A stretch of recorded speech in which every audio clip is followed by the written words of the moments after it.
السلام علیکم ورحمۃ اللہ وبرکاتہ۔ بے حد و حساب اللہ تبارک و تعالیٰ کی تعریفات، تحلیلات، تمجیدات، جس خالق کائنات کے ہمارے اوپر بے شمار احسانات، جن کا شمار ہی ممکن نہیں ہے، ہر ایک کی زندگی اور موت کا مالک، ہر ایک کو روزی دینے والا، عزت بخشنے والا، دنیا جہاں کے اندر بے شمار نعمتوں سے نوازنے والا اللہ تبارک و تعالی۔ درود و سلام سید البشر، خیر البشر، رحمت للعالمین، خاتم النبیین، حضرت محمد الرسول اللہ صلی اللہ تعالی علیہ وعلی آلہ واصحابہ وسلم کی ذات مقدسہ پر نازل ہوں۔ گزشتہ کئی خطبات جمعہ میں آپ لوگوں نے صحابہ کرام رضوان اللہ علیہم اجمعین، اہل بیت نبی صلی اللہ علیہ وسلم، آپ کے عزیز رشتہ داروں کا ذکر خیر جو ہے وہ سنا۔ آج کے اس خطبہ جمعہ المبارک میں ایک اہم ترین عنوان کی طرف توجہ دلانا ہے، وہ ہے پاک دامنی، عصمت کی حفاظت، شرمگاہوں کی حفاظت اور بے حیائی، فحاشی، زناکاری، بدکاری، اس کی مذمت قرآن و سنت کی روشنی میں۔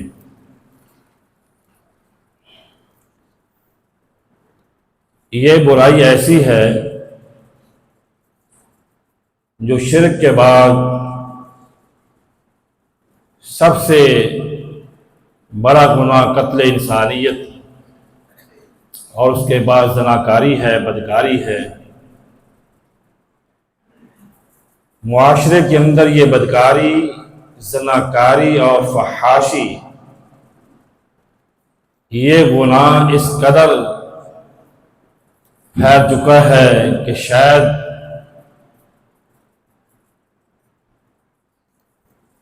ہمارے ملک کو ہی نہیں، پوری دنیا کو لپیٹ میں لے رکھا ہے اس گناہ نے۔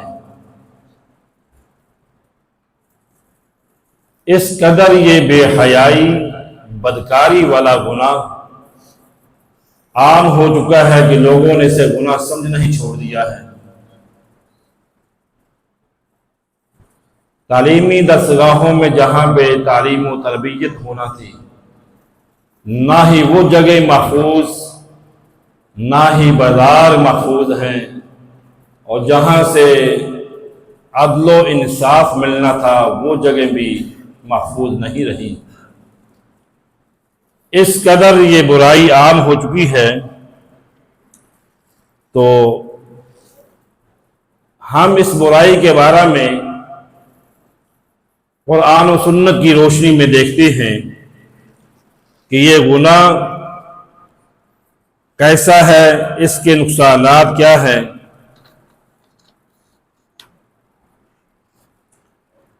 قرآن مجید میں کئی جگہ پر اللہ تبارک و تعالی نے ارشاد فرمایا، والذین هم لفروجہم حافظون، جن لوگوں نے اپنی شرمگاہوں کی حفاظت کی، ان لوگوں کو ہم جنت کا وارث بنائیں گے۔ یہ بہت بڑا عمل ہے، اپنی عصمت اپنی عزت کو محفوظ رکھنا، اس گناہ سے بچ کر زندگی گزارنا، یہ بہت بڑا خیر والا عمل ہے۔ لیکن جو اس گناہ کے اندر مرتکب ہوا، جس نے یہ جرم کر لیا، یہ ظلم کر لیا، یہ بدکاری فحاشی زنا کا ارتکاب کر لیا، وہ انسان سخت ترین سزاؤں کا مستحق ٹھہرے گا۔ اللہ تبارک و تعالیٰ نے سورۃ المؤمنون میں، سورۃ المعارج میں، اسی طرح کئی اور مقامات پر بھی ارشاد فرمایا وَالْحَافِظِينَ فُرُوجَهُمْ وَالْحَافِظَاتِ، اپنی شرمگاہوں کی حفاظت کرنے والی عورتیں اور مرد، وَالذَّاكِرِينَ اللَّهَ كَثِيرًا وَالذَّاكِرَاتِ، کثرت سے اللہ کا ذکر کرنے والے مرد اور کثرت سے اللہ کا ذکر کرنے والی خواتین، اعد اللہ لہم مغفرۃ واجرا عظیما، ہم نے ان کے لیے مغفرت اور اجر عظیم تیار رکھا ہے۔ یعنی اگر آپ گناہوں سے بچتے ہیں، بے حیائی سے بچتے ہیں، اللہ کا کثرت سے ذکر کرتے ہیں، تو آپ کے لیے مغفرت بھی ہے اور اجر عظیم بھی ہے۔ سورہ صافات میں اللہ تعالیٰ نے عباد الرحمن، اللہ کے محبوب بندے، ان کی کچھ صفتیں اوصاف حمیدہ بیان کیے ہیں۔ ان میں بھی اللہ فرماتے ہیں وَلَا يَظْنُونَ وَمَنْ يَفْعَلْ ذَلِكَ يَلْقَ عَثَامًا، رحمان کے بندے بدکاری نہیں کرتے، بلکہ وہ پاک دامن ہوتے ہیں، اور شرمگاہوں کی حفاظت اور پاک دامنی ان کی اہم ترین صفت ہے، ان کی یہ خوبی ہے۔ رحمان کے بندے بے حیائی کی طرف نہیں جاتے، بدکاری کی طرف نہیں جاتے، بلکہ اپنے دامن کی حفاظت کرتے ہیں۔ سیدنا یوسف علیہ السلام کے بارے میں رب کا قرآن کہتا ہے وَرَاوَدَتْهُ الَّذِي هُوَ فِي بَيْتِهَا عَن نَفْسِهِ وَغَلَّقَتِ الْأَبْوَابَ وَقَالَتْ هَيْتَ لَكَ قَالَ مَعَاذَ اللَّهِ إِنَّهُ رَبِّي أَحْسَنَ مَثْوَايَ إِنَّهُ لَا يُفْلِحُ الظَّالِمُونَ، اس عورت نے جس کے گھر میں آپ ٹھہرے ہوئے تھے، رہائش پذیر تھے، اس نے یوسف علیہ السلام کو بہلانا پھسلانا شروع کیا کہ وہ اپنی نفس کی نگرانی چھوڑ دے، وہ اپنے آپ کو میرے حوالے کرے۔ کہنے لگی وقالت حیت لک، اے یوسف علیہ السلام آپ میرے طرف دیکھیں، میری طرف جھکاؤ کریں۔ تو جناب یوسف علیہ السلام نے کہا قال معاذ اللہ، اللہ کی پناہ، میرے رب نے مجھے عزت کی جگہ پہ رکھا ہوا ہے، میں خیانت کرنے والا نہیں ہوں، جو کوئی ایسا کرتا ہے وہ ظالم ٹھہرتا ہے، اور ظالم کبھی بھی کامیاب نہیں ہوتے۔ تو یہ عورت جو ہے عزیز مصر کی اہلیہ تھی، جناب یوسف علیہ السلام کو دعوت بدکاری دے رہی ہے۔ حدیث میں آتا ہے نبی کریم صلی اللہ علیہ وسلم نے فرمایا وَرَجُلٌ دَعَتْهُ امْرَأَةٌ ذَاتَ مَنْصَبٍ وَجِمَالٍ فَقَالَ إِنِّي أَخَافُ اللَّهَ، اللہ روز قیامت سات قسم کے لوگوں کو عرش عظیم کے سایہ میں جگہ عطا فرمائیں گے۔ ان میں ایک وہ بندہ ہوگا جس کو کسی منصب پہ فائز، حسن و جمال والی عورت نے دعوت زنا دی، لیکن اس نے کہا انی اخاف اللہ، میں تو اللہ سے ڈرتا ہوں، اللہ کا تقوی اختیار کیا، اللہ کا خوف اپنایا، تو فرمایا یہ وہ خوش بخت آدمی ہے جو میرے عرش عظیم کے سایہ میں کھڑا ہوگا روز قیامت۔ تو جناب یوسف علیہ السلام پہ یہ حدیث مبارکہ جو ہے مکمل طور پر پوری آتی ہے کہ حاکم وقت کی یہ بیوی دعوت زنا دے رہی ہے، لیکن آپ فرما رہے ہیں قال معاذ اللہ، میں اللہ کی پناہ اس گناہ کی طرف سوچ بھی نہیں سکتا۔ تو جناب یوسف علیہ السلام اس گناہ سے کیسے بچے؟ اللہ کے فضل اور اللہ کے کرم اور اللہ کی توفیق اور اللہ کی رحمت کے ساتھ۔ تو ہمیں بھی یہی سبق دیا جا رہا ہے کہ تم نے اللہ کا تقوی اختیار کرنا ہے، اللہ کی پناہ میں آنا ہے، اللہ کا خوف اپنانا ہے، اور ایسے گناہوں کا ارتکاب نہیں کرنا جن گناہوں کی وجہ سے روز قیامت تمہیں رسوائی اٹھانا پڑے۔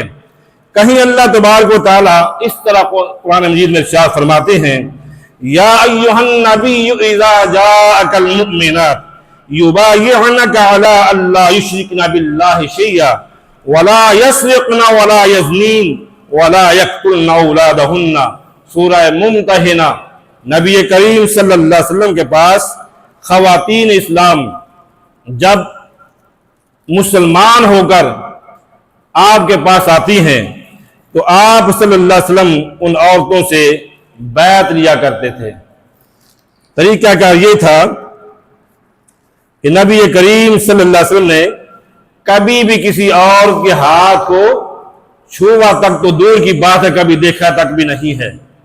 آپ صلی اللہ علیہ وسلم جب کسی بھی عورت سے یا عورتوں سے بیعت لیتے تو ایک چادر کا ایک سرا جو ہے اس عورت کو یا خواتین کو پکڑا دیتے، دوسرا سرا خود پکڑ لیتے۔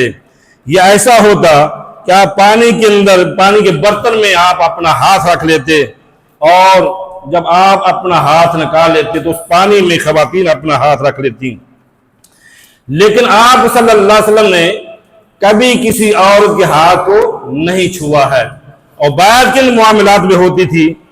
اے نبی، جب آپ کے پاس بیعت کے لیے خواتین آتی ہیں تو انہیں کہا کرے اللہ یشرکن باللہ شیئا، کہ وہ اللہ کے ساتھ کسی کو شریک نہیں ٹھہرائیں گی، ولا یسرقن، کبھی چوری نہیں کریں گی، ولا یزنین، کبھی بدکاری نہیں کریں گی، ولا یقتلن اولادہن، اور نہ ہی کبھی وہ اپنی اولادوں کو قتل کریں گی۔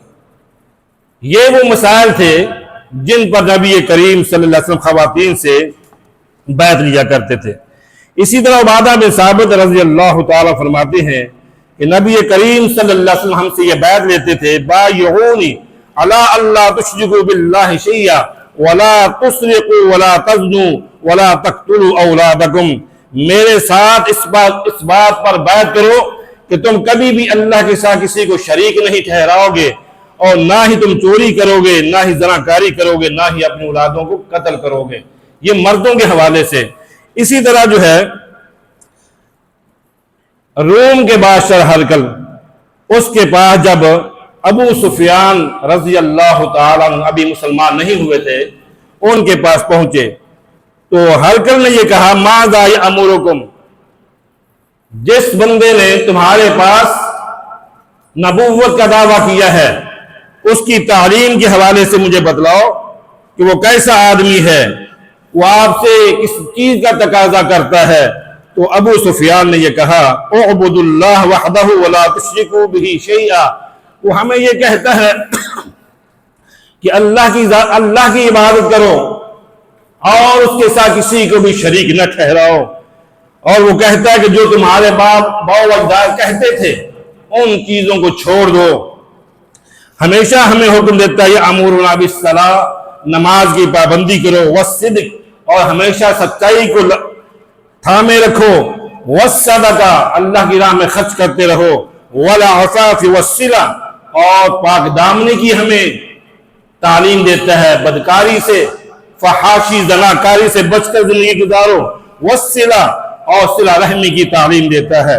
تو نبی کریم صلی اللہ تعالی علیہ وسلم نے ہر جگہ پر، ہر موڑ پر، صحابیات ہوں یا صحابہ ہوں، سب کو ان گناہوں سے بچایا، سب کو ان گناہوں سے ڈرایا کہ یہ گناہ آپ نے نہیں کرنے ہیں، یہ وہ گناہ ہیں جن کی وجہ سے انسان ہلاک ہو جاتا ہے، انسان جہنم کا ایندھن بن جائے گا۔ قرآن مجید میں ایک جگہ پر سیدنا زکریا علیہ السلام کی دعا کا ذکر ہے، فرماتے ہیں فنادتہ الملائکہ، جناب زکریا علیہ السلام محراب میں کھڑے نماز پڑھ رہے تھے، اللہ سے دعائیں کر رہے تھے، وَهُوَ قَائِمٌ يُصَلِّي فِي الْمِحْرَابِ أَنَّ اللَّهَ يُبَشِّرُكَ بِيَحْيَىٰ۔ جب اللہ کے پیغمبر زکریا علیہ السلام نماز کی حالت میں اللہ کو یاد کر رہے تھے، ہم نے اسی پوزیشن میں انہیں ایک بیٹے کی بشارت سنائی جس بیٹے کا نام یحییٰ تھا، ساتھ اس کی صفات بھی بیان کر دی، مصدقا بکلمۃ من اللہ وسیدا وحسورا، کہ اے زکریا ہم تمہیں یحییٰ کی بشارت سنا رہے ہیں جو اللہ تعالیٰ کے کلمہ کی تصدیق کرنے والا ہوگا، سردار ہوگا، ضبط نفس یعنی اپنی شرمگاہ کی حفاظت کرنے والا ہوگا، اور وہ نبیوں میں سے ہوگا اور نیکوکار ہوگا۔ یعنی یہ شرمگاہ کی حفاظت، پاک دامنی اختیار کرنا، اپنی عصمت کی حفاظت کرنا، یہ انبیاء کی صفت ہے اور یہ الرحمن کی صفت ہے، نیکوکاروں کی یہ صفت ہے۔ کبھی مومن زناکار نہیں ہوتا، کبھی وہ بدکار نہیں ہوتا، کبھی وہ بدکاری کرنا تو کجا، ولا تقربوا الزنا، اس رستے پہ بھی وہ نہیں چلتا جو رستہ بدکاری اور فحاشی کی طرف جاتا ہو۔ آج ہمارے معاشرے کے اندر یہ گناہ اس قدر پھیل چکے ہیں، اس قدر یہ گناہ عام ہو چکا ہے کہ سوشل میڈیا پر جب بھی کھولیں وہاں پہ بچوں کے سارے، بچیوں کے سارے، خواتین کے ساتھ، بچوں کے ساتھ، حتیٰ کہ پتہ نہیں کیا کیا برائیاں۔ انا للہ و انا الیہ راجعون۔ یہ معاشرہ تباہی کی طرف جا رہا ہے، بربادی کی طرف جا رہا ہے۔ بظاہر مسلمان ہے لیکن مسلمانوں کے اندر اس قدر یہ گناہ عام پھیل چکا ہے کہ شاید ہی کوئی بچہ ہو، کیونکہ یہ گناہ جو ہے اس کی اقسام بہت زیادہ ہیں، کس کس ذریعے سے انسان گناہ کے اندر مرتکب ہوتا ہے۔ سیدنا عیسیٰ علیہ السلام کی والدہ محترمہ کے متعلق اللہ فرماتے ہیں وَالَّتِي أَحْسَنَتْ فَرْجَهَا فَنَفَخْنَا فِيهَا مِنْ رُوحِنَا وَجَعَلْنَاهَا وَبَنَاهَا آیَةً لِلْعَالَمِينَ۔ وہ پاک دامن بی تھی سیدہ مریم، یہاں پہ ان کا نام نہیں، اگلی آیت ان کا نام اللہ لے کر پکارتے ہیں۔ فرمایا جس نے اپنی عصمت کی حفاظت کی، ہم نے اس کے اندر اپنی روح پھونک دی اور خود انہیں بھی اور ان کے لڑکے کو بھی تمام جہان والوں کے لیے نشانی بنا دیا۔ اور دوسری جگہ پہ اللہ فرماتے ہیں کہ اس عورت نے اپنی شرمگاہ کی حفاظت کی، وَمَرْيَمَ ابْنَتَ عِمْرَانَ الَّتِي أَحْسَنَتْ فَرْجَهَا فَنَفَخْنَا فِيهِ مِنْ رُوحِنَا وَصَدَّقَتْ بِكَلِمَاتِ رَبِّهَا وَكُتُبِهِ وَكَانَتْ مِنَ الْقَانِتِينَ۔ مثال بیان کی جا رہی ہے عمران کی بیٹی سیدہ مریم۔ سیدہ مریم کون ہے؟ جناب عیسیٰ علیہ السلام کی والدہ محترمہ ہیں۔ اللہ فرماتے ہیں جس نے اپنے ناموس کی حفاظت کی، پھر ہم نے اپنی طرف سے اس کی جان کی طرف پھونک ماری، یعنی روح کو ڈالا، اور اس عورت نے ہمارے کلمے کی تصدیق کی اور ہماری کتابوں کی تصدیق کی اور ہماری فرما بردار بندیوں میں سے وہ تھی۔ جناب عیسیٰ علیہ السلام کی والدہ محترمہ سیدہ مریم کی اس خوبی کو اللہ بیان کر رہے ہیں کہ وہ عصمت کی حفاظت کرنے والی اور پاک دامن عورت تھی۔ نبی کریم صلی اللہ تعالی علیہ وسلم نے احادیث میں جگہ جگہ پہ اس کے بارے میں ارشاد فرمایا کہ یہ گناہ جو ہے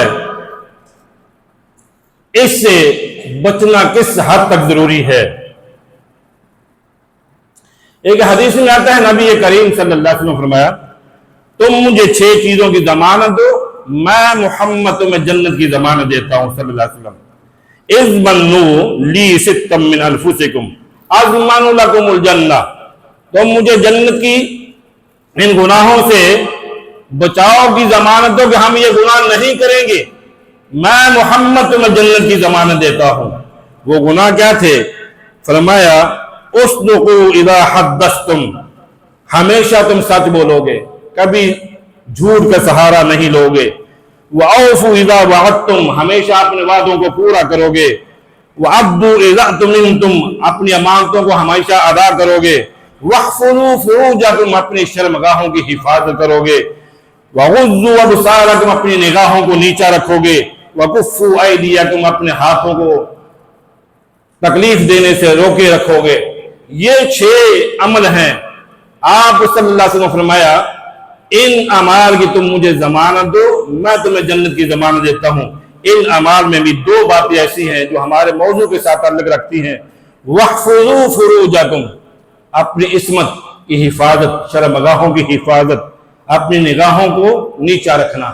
یہ دو باتیں جو ہیں، یہ دونوں باتیں ہی اگر انسان ان دونوں باتوں پر عمل پیرا ہو تو بدکاری سے بچ سکتا ہے، فحاشی سے، زناکاری سے بچ سکتا ہے۔ اگر ان دونوں چیزوں کو نہیں بچے گا ان گناہوں سے تو صاف ظاہر پھر ان گناہوں کے اندر شامل ہو جائے گا۔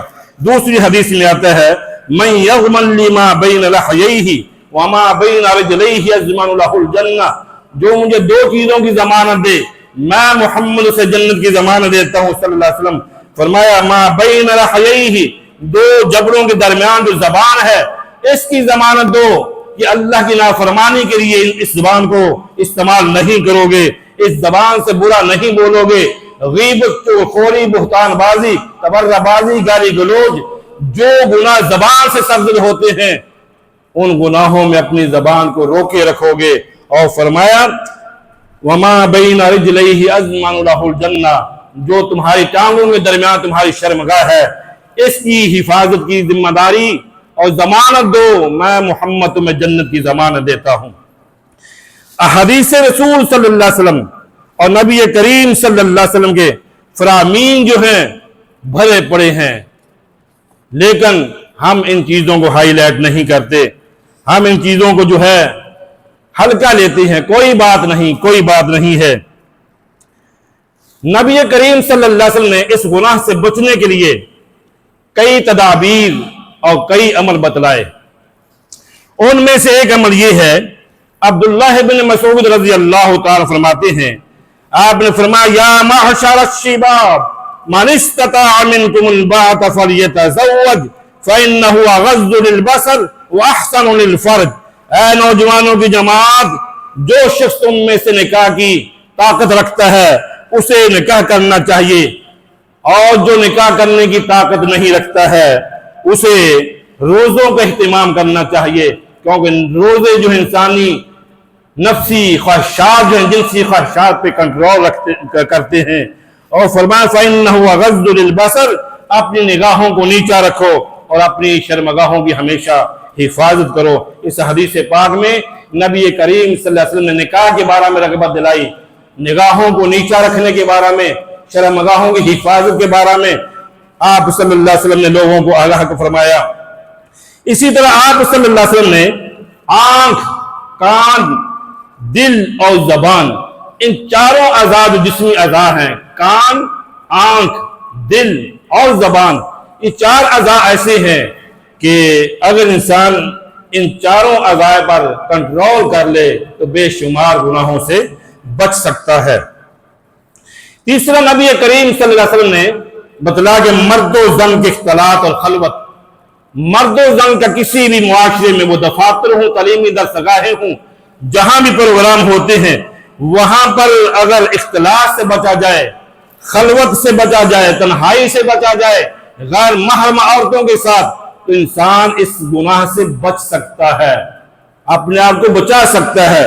لیکن جہاں بے مخلوط معاملات ہوں گے، اختلاط ہوگا، خلوت جو ہے پابندی نہیں ہوگی، تو وہاں یہ گناہ ممکن ہے کہ جلدی سے پھیل جائے اور آپ کے کنٹرول میں نہ رہے۔ نبی کریم صلی اللہ علیہ وسلم سے ایک صحابی نے سوال کیا، اللہ کے رسول دیور کے بارے میں کیا حکم ہے؟ آپ نے فرمایا الحم الموت، دیور تو موت ہے۔ یہ اس قدر خطرناک پہلو ہے کہ جس سے اس گناہ کی طرف جو ہے مبتلا ہونا زیادہ ممکن ہے، لہذا دیور سے بے پردگی میں اور اختلاط کرنے سے ہمیشہ بچنا چاہیے۔ اسی طرح نبی کریم صلی اللہ علیہ وسلم فرمایا لا يقربن رجل بامرأة الا كان ثالثهما الشیطان، جب بھی کوئی مرد کسی غیر محرم عورت کے ساتھ تنہائی اختیار کرتا ہے تو اس کے ساتھ تیسرا شیطان ہوتا ہے۔ یہ وہ تعلیمات ہیں جو اللہ کے نبی صلی اللہ علیہ وسلم نے مسلمانوں کو دی، جو اللہ کے نبی صلی اللہ علیہ وسلم نے ہمیں نظام دیا، جو اللہ نے نظام دیا، آج اس نظام پر ہم کس قدر عمل پیرا ہیں۔ اسی طرح نبی کریم صلی اللہ تعالی علیہ وسلم نے فرمایا کہ عورت کے لیے شرعی پردے کے حوالے سے قرآن کہتا ہے یا ایھا النبی قل لازواجک وبناتک ونساء المؤمنین یدنین علیہن من جلابیبہن ذلک ادنی ان یعرفن فلا یؤذین وکان اللہ غفورا رحیما۔ اے نبی اپنی بیویوں سے، اپنی بیٹیوں سے اور عام مسلمانوں کی عورتوں سے کہہ دو کہ وہ اپنے اوپر چادریں اپنی جو ہیں لٹکا لیا کریں، اس سے بہت جلدی ان کی شناخت ہو جایا کرے گی کہ یہ پاک دامن عورتیں ہیں، پھر وہ ستائی نہ جائیں گی، تکلیف نہ دی جائیں گی۔ اسی طرح نبی کریم صلی اللہ علیہ وسلم نے فرمایا ایما امرأۃ استعطرت فمرت بالمجلس فیہ فہی کذا و کذا ایذانیہ، جو عورت خوشبو لگا کر مردوں کے پاس سے گزرتی ہے، اعلانیہ کا جو ہے عام خوشبو لگا کر، نبی کریم صلی اللہ علیہ وسلم اس کے بارے میں بہت وعید سنائی، وہ ایسے ہے جیسے کہ زنا کی دعوت دے رہی ہو۔ تو یہ وہ معاملات ہیں، ان پر اگر عمل کیا جائے تو انسان ان گناہوں سے بچ سکتا ہے، انسان کامیاب ہو سکتا ہے، لیکن ہم ان گناہوں کو گناہ سمجھتے ہی نہیں ہے، جو بات کرے اس کو ہم کہتے ہیں کہ اس کو پتہ ہی نہیں ہے۔ اسی طرح جو ہے نبی کریم صلی اللہ علیہ وسلم نے اکیلے عورت کو حج یا عمرہ کرنے کی اجازت نہیں دی دین اسلام نے، لیکن ہم اکیلی عورت کو بازار گھومنے کے لیے، مارکیٹ گھومنے کے لیے، پورا ملک گھومنے کے لیے اجازت دے دیتے ہیں۔ یہ نبی اکرم صلی اللہ علیہ وسلم جو تعلیمات ہیں ان پر ہمیں عمل کرنا ہے۔ اسی طرح جو ہے گفتگو کرتے ہوئے غیر محرم عورت سے مرد گفتگو کرے یا عورت غیر محرم سے بات کرے، اس کے بارے میں بھی قرآن پاک نے فرمایا یا نساء النبی لستن کاحد من النساء ان اتقیتن فلا تخضعن بالقول فیطمع الذی فی قلبہ مرض وقلن قولا معروفا۔ اے نبی صلی اللہ علیہ وسلم، تم عام اپنی بیویوں سے کہہ دو تم عام عورتوں کی طرح نہیں ہو، اگر تم پرہیزگاری اختیار کرو، نرم لہجے سے بات نہ کرو کہ جس کے دل میں کوئی روگ ہوگا وہ برا خیال کرے گا، یعنی غیر محرم مرد کے ساتھ کسی عورت نے گفتگو کرنا ہے، وہ نرم لہجے میں گفتگو نہیں کرے گی مگر ترش مزاج میں بات کرے گی، تاکہ اس کے دل میں اگر کوئی روگ ہے، کوئی بیماری ہے، کوئی غلط سوچ ہے، منفی سوچ ہے، تو وہ سمجھے کہ یہ اس خیال کی یہ عورت نہیں ہے۔ تو میرے بھائیوں، زناکاری، بدکاری، فحاشی یہ ایسا جرم ہے، یہ ایسا گناہ ہے کہ جس معاشرے میں یہ عام ہو جائے وہ معاشرہ تباہ و برباد ہو جاتا ہے۔ آج ہمارے ملک پاکستان میں یہ برائی دن بدن بڑھتی جا رہی ہے، پھیلتی جا رہی ہے۔ اللہ سے دعا ہے کہ اللہ کریم ہماری عصمتوں کی حفاظت کرے، اللہ تبارک تعالی ہمارے بچے اور بچیاں، بڑے اور چھوٹے، سب کی اللہ تعالی حفاظت فرمائے، سب کو اللہ تعالیٰ اس گناہ سے بچائے اور ان کی حفاظت کرے، اور اللہ تعالیٰ ہمارے ملک کو امن و سلامتی کا گہوارہ بنائے۔ وآخر دعوانا ان الحمدللہ رب العالمین۔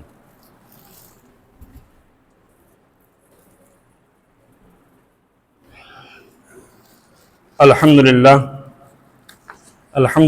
نحمده ونستعینه ونستغفر ونعوذ باللہ من شرور انفسنا ومن سیئات اعمالنا من يهده الله فلا مضل له ومن يضلله فلا هادي له۔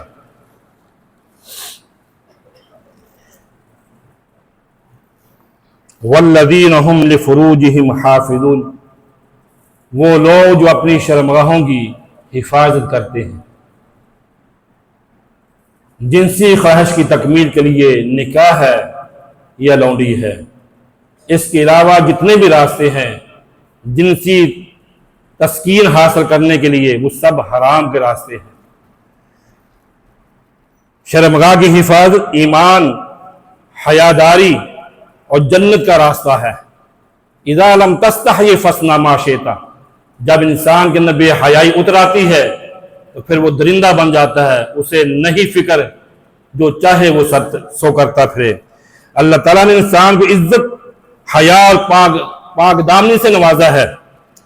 اسلام نے جن 5 بڑی ضروریات کی کو حفاظت کا حکم دیا ہے، ان میں سے نسب کی حفاظت، عفت کی حفاظت، شرمگاہ کی حفاظت یہ شامل ہے۔ شرمگاہ کی حفاظت سے صرف زنا سے بچنے کا نام ہی نہیں بلکہ ہر قسم کی بے حیائی، فحاشی، ناجائز تعلقات، شہوت آغیز ذرائع سے بچنا بھی اس میں شامل ہے۔ وَلَا تَقْرَبُوا الزِّنَا إِنَّهُ كَانَ فَاحِشًا، زنا سے بچنا ہی نہیں بلکہ جو راستے اس طرف لے جاتے ہیں، جو میل کرتے ہیں اس طرف، ان راستوں سے بھی بچنا ہے۔ قرآن مجید میں اللہ تعالیٰ نے جگہ جگہ پر اس بات سے ہمیں آگاہ فرمایا۔ اپنے دلوں میں ہمیشہ اللہ کا خوف پیدا کریں، نگاہوں کی حفاظت کریں اور موبائل، انٹرنیٹ اور فحش مواد سے مکمل طور پر اپنے آپ کو، اپنی اولادوں کو بچائیں۔ اس قدر موبائل کو عام نہ کریں کہ جو چاہے وہ دیکھتے رہیں، جو چاہے وہ اس کو کرتے رہیں۔ غیر محرم سے بے ضرورت اختلاط اور تنہائی سے بچیں، نکاح کو آسان بنائیں، کثرت سے روزوں کا اہتمام کریں، قرآن کریم کی تلاوت اور ذکر و اذکار میں اپنے بچوں کو یاد ڈالیں، خود بھی اس میں ہی، اور اچھی صحبت اختیار کریں، اچھی سوسائٹی کے اختیار کریں۔ آج فحاشی، موبائل، سوشل میڈیا، فلموں، ڈراموں اور ناجائز تعلقات اس قدر یہ برائیاں عام ہو چکی ہیں کہ جن کو ہم نے گناہ سمجھے ہی نہیں۔ والدین اپنی اولاد کی نگرانی نہیں کرتے۔ نوجوانوں کو اللہ سے ڈرنا چاہیے اور ہر مسلمان کو اپنی عفت، اپنی عصمت کی حفاظت کرنا چاہیے۔ شرمگاہ کی حفاظت ایمان کی علامت ہے، اس سے خاندان کی حفاظت ہے، نسل کی حفاظت ہے، معاشرے کی حفاظت ہے۔ نگاہ، زبان اور دل، تمام چیزوں کی حفاظت کرنا چاہیے۔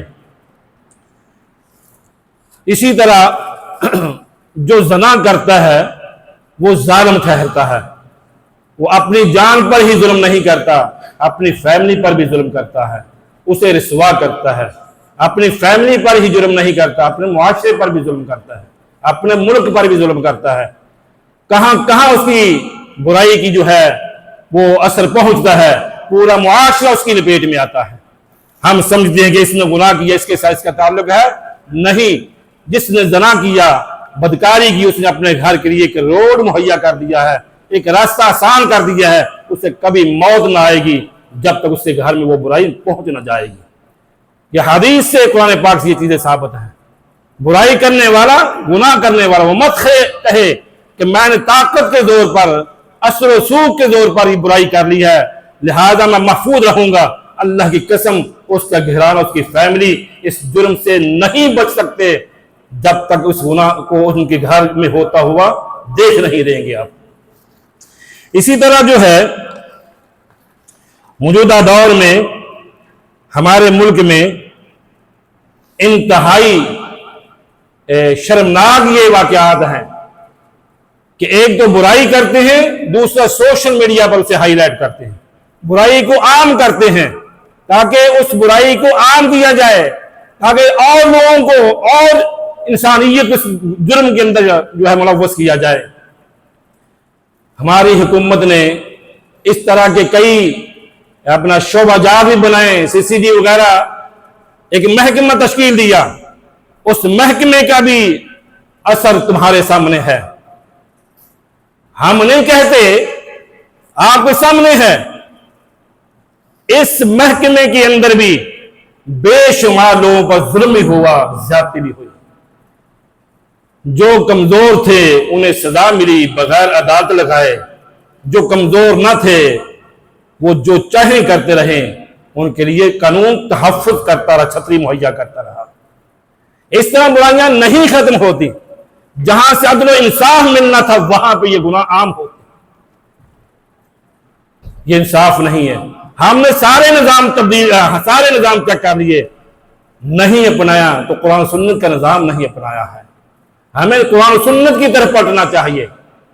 اپنی مرضی سے یہ ایسے محکمے تشکیل کر کے آپ برائی کو ختم کرنا چاہیں نہیں کر سکتے، اس لیے اس میں مساوات نہیں ہے، اس میں عدل و انصاف نہیں ہے۔ چھوٹوں پہ ظلم، زیادتی بغیر گواہیوں کے، اور بڑوں کو بڑے پروٹوکول کے ساتھ چھوڑ دیا جائے، روانہ کر دیا جائے اور ہر طرح سے انہیں تحفظ مہیا کیا جائے۔ اس طرح برائیاں ختم نہیں ہوتی۔ تو میرے بھائیوں، آج کے دور میں اگر ہم چاہتے ہیں کہ ہمارے گھروں میں عزت، ہماری بیٹیوں میں حیاداری، ہمارے بیٹوں میں پاکیزگی اور ہمارے معاشرے میں امن و سلامتی پیدا ہو، تو ہمیں قرآن و سنت کی طرف پلٹنا ہوگا، اپنی نگاہوں، زبانوں اور شرمگاہوں کی حفاظت کی تعلیم دینا ہوگی، اپنے گھروں کو ایمان اور تقوی کا مرکز بنانا ہوگا، اپنے گھروں میں قرآن و سنت کی تعلیمات کو عام کریں، بچوں کو ڈرائیں اس گناہ کے بارے میں۔ اللہ تعالی ہمیں عفت و عصمت کی حفاظت کرنے والا، اپنی نگاہوں اور شرمگاہوں کی حفاظت کرنے والا، اور ہمارے ملک کو اس فحاشی اور عریانی بدکاری سے محفوظ رکھے۔ اس قدر یہ گناہ عام ہو چکا ہے کہ چھوٹے چھوٹے بچے، 2-2 4-4 سال کے بچی اور بچیاں، اور وہ درندے جو یہ ظلم کرتے ہیں وہ چھوٹ جاتے ہیں، اور چھڑوانے والے ان کے پیچھے کھڑے ہوتے ہیں۔ آج اس قدر جو ہے بے حیائی پھیلانے والا یہ محکمہ، فحاشی اور بدکاری کو تعاون مہیا کرنے والا، وہ کسی بھی طبقے کا آدمی ہو، اس کو اللہ کا خوف کرنا چاہیے۔ ہماری بہو بیٹیاں، ہمارے بچے، ہمارے تعلیمی درسگاہیں اس عمل سے،